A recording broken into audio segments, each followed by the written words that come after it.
Compréhensible, compréhensif, approuvé et éprouvé sont les mots qui constituent la rubrique La chasse aux mots. Qu'est-ce qu'une subordonnée complétive et quelle analyse M. Yodrissa fera sur les phrases « je suis quelque part » ou « je suis à quelque part » et la phrase « par lié à un problème ». Vous en saurez davantage si vous acceptez de nous accompagner tout au long de cette autre aventure de votre magazine d'expression française sur RTI2, Bien s'exprimer. Madame, Monsieur, bienvenue donc dans ce numéro. Monsieur Yo, nous allons donc partir tout de suite avec les premiers mots qui sont compréhensibles et compréhensibles. Et on se retrouve juste après pour plus de détails. On peut dire d'une personne qu'elle est compréhensive lorsqu'elle comprend facilement des situations, elle accepte facilement. Compréhensif, c'est ce qui est apte à être compris. Maintenant, compréhensif, c'est ce qui a la faculté de comprendre. Compréhensible, c'est ce qui peut se comprendre facilement par l'intelligence. Et compréhensif, c'est ce qui a la faculté de comprendre, de saisir par l'esprit. Nous sommes de retour, Monsieur Yo. Oui. Rappelons que les mots compréhensibles et compréhensifs ont déjà été l'objet d'une de nos émissions dans la rubrique plutôt Je veux savoir. Et aujourd'hui, on retrouve les mots dans la rubrique La chasse aux mots. Est-ce que ça va poser problème? Cela ne pose pas de problème dans la mesure où la répétition, n'est-ce pas, elle est pédagogique. Et donc, aujourd'hui, nous allons nous intéresser à ces deux mots. On retient que ces deux mots compréhensibles et compréhensifs sont des adjectifs qualificatifs. Mais leur emploi, il y a une différence. Compréhensible, lui, il est utilisé pour qualifier un objet, une chose. Il peut s'agir de paroles, de chansons, d'un texte, etc. Alors, ce qui signifie tout simplement qu'il est facile de comprendre cet objet, ce texte, ces propos, cette chanson. Et le mot compréhensif, lui, on l'emploie pour qualifier une personne. Compréhensive ou bien compréhensive signifie tout simplement la personne qui est indulgente. Ce n'est que dans ce cas qu'on va l'utiliser lorsque je parle d'une personne. Mais quand il s'agit d'un objet, on utilisera compréhensible.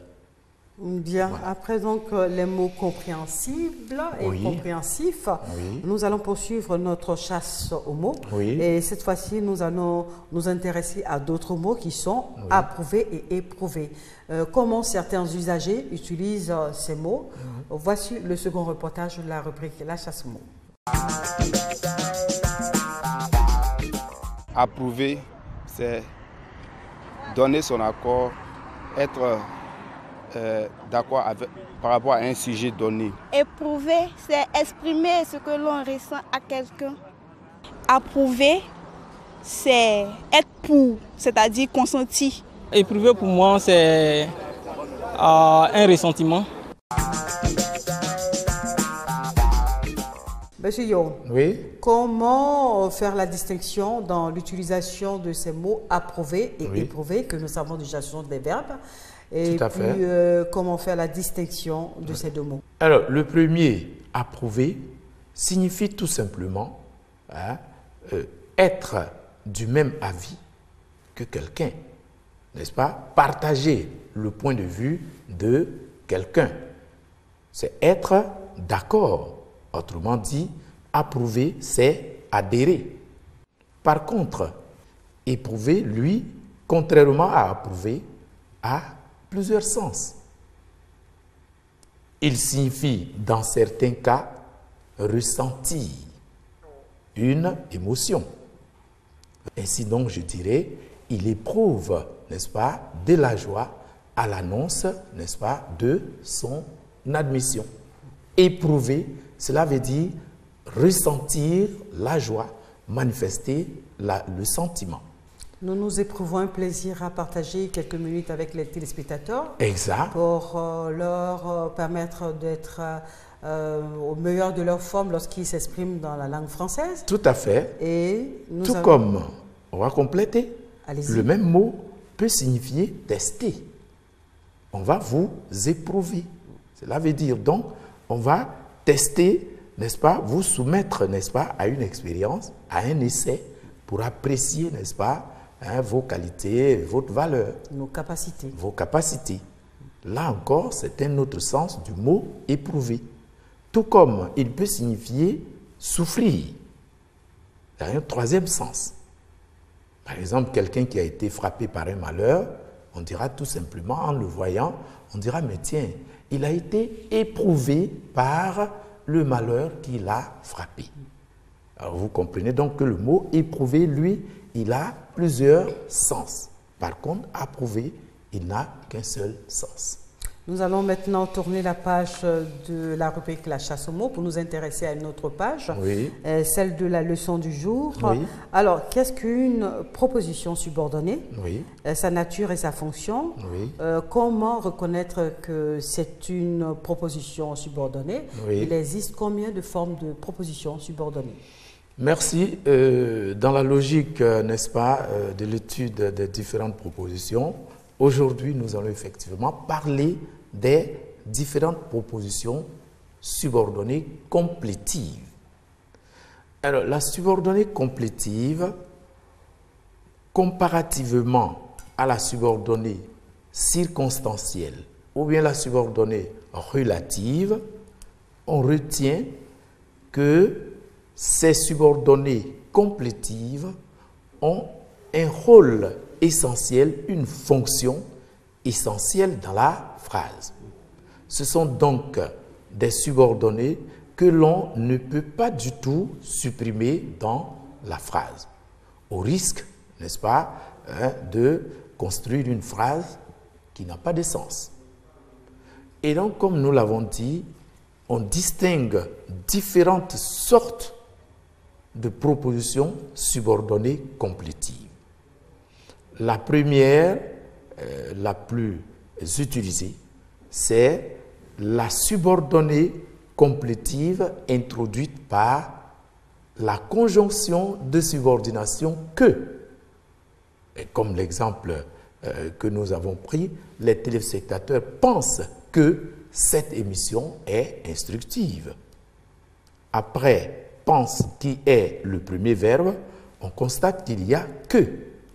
Cette émission est instructive. C'est une autre subordonnée, c'est une autre proposition qui est là. Mais elle est introduite par que.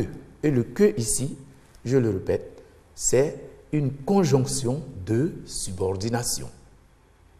Alors si je me permets de la supprimer, automatiquement on va me poser la question. Les téléspectateurs pensent quoi? Vous comprenez? Et donc il faut obligatoirement la présence de cette deuxième proposition qui dépend de la première. Elle est donc dite complétive. Pourquoi? Parce qu'elle vient compléter la première proposition qui est les téléspectateurs pensent. À côté de cette subordonnée complétive, nous avons ce que nous appelons la subordonnée interrogative indirecte. Comme la complétive, celle-ci également vient compléter le verbe de la proposition principale. Comme illustration, nous nous demandons si le cours aura lieu aujourd'hui. On constate ici qu'il y a deux verbes conjugués, demandons et aura lieu. Et donc nous avons deux propositions. La première, nous nous demandons. La seconde, si le cours aura lieu.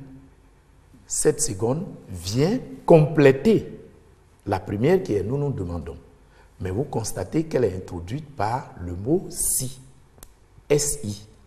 Et si, ici, comme le que dans le premier exemple, le si est aussi une conjonction de subordination.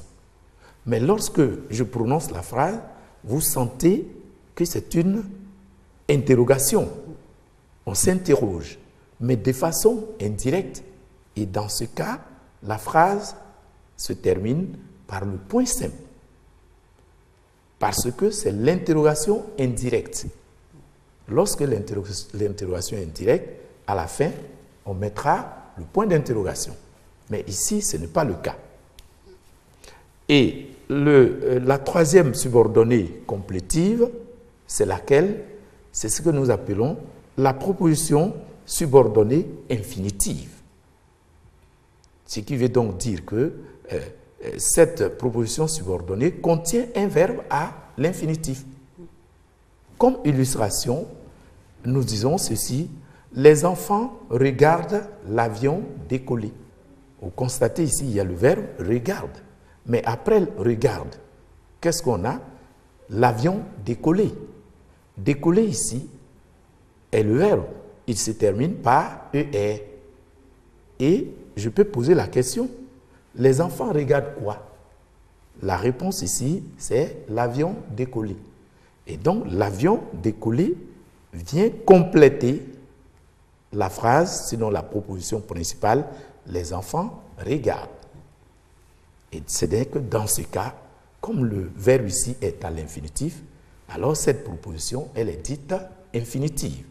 Et vous constatez que si je la supprime, on me posera la même question. Les enfants regardent quoi? Donc, pour compléter la phrase, il faut absolument exprimer cette subordonnée complétive.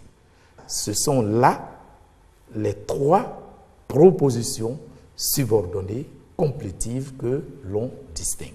Merci pour toutes ces explications détaillées qui nous permettent de passer à la dernière rubrique. Oui. Je veux savoir, c'est-à-dire nous intéresser au courriel qui nous est adressé chaque semaine. Et le courriel que nous allons lire maintenant nous vient de Jacques Akafou. Il nous propose 2 phrases, parmi lesquelles nous devons choisir la bonne, s'il y en a la bonne. Je suis quelque part ou je suis à quelque part. Tout de suite, il faut dire que la première est celle qui est correcte. On dira « je suis quelque part ». La préposition ici n'a pas sa place parce que « quelque part » est un adverbe comme « ici », tout comme je peux dire « je suis ici ». Vous voyez que sur cette base-là, on ne peut pas utiliser la préposition. Il faut donc dire « je suis quelque part » et non « à quelque part ». Je suis à quelque part. Voilà. Alors, nous allons terminer avec le courriel de M. Boubacar Guiz. J'espère que je prononce bien son nom. D'accord. Alors, il voudrait savoir si cette phrase comporte des incorrections. Et cette phrase est la suivante: pallier à un problème. On retient que le verbe pallier, qui s'écrit avec 2 L, ce verbe est transitif direct. Ce qui signifie que lorsque je l'emploie, il doit être suivi d'un complément d'objet direct. Et donc, la préposition n'a pas sa place ici. On dira donc pallier un problème. Ce qui signifie? Ce qui signifie tout simplement résoudre ce problème, apporter une solution à ce problème. Mais en même temps, il faut préciser que cette solution est provisoire. Elle est momentanée. Elle est momentanée. Ce n'est pas la solution définitive, mais on l'utilise en attendant. Voilà ce que nous pouvons retenir comme explication.